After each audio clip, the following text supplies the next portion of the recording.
So coming to the doctor's statement, it all depends on how you take it. Yes, it all depends on how you take it. Should I fight it? How can you fight an enemy that you cannot see? And cancer is not somebody, you are the cancer. A part of you has turned against yourself. You can't fight it. So what should I do? It is just that every human being, largely every human being, always in some way is working against himself or herself. If you created a moment of anger, you're working against yourself, isn't it? Today there's medical proof to show you. When you're angry, your whole chemistry is working against yourself. There's substantial medical proof. It doesn't need medical proof, one should know by experience. But if you're so insensitive, today we'll show you blood results.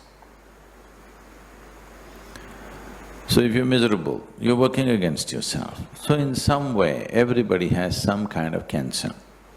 Only when it manifests physiologically, it becomes a medical issue. Till then it's your problem.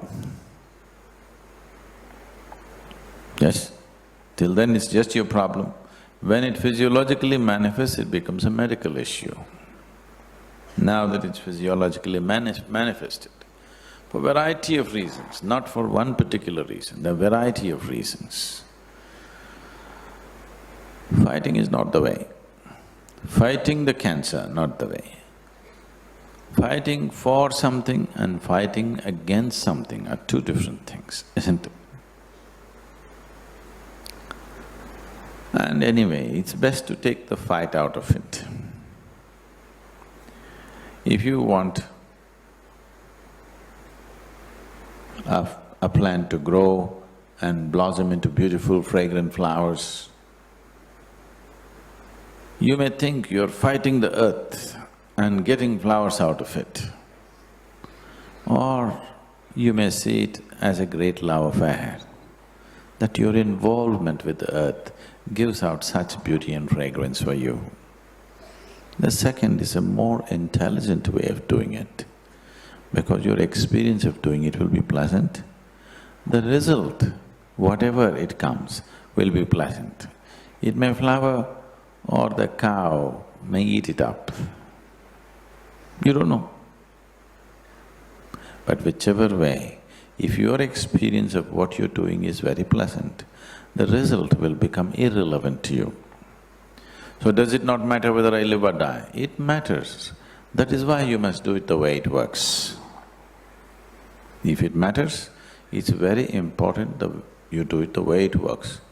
Just because you're a brave man, you will fight and you'll die, that's no use.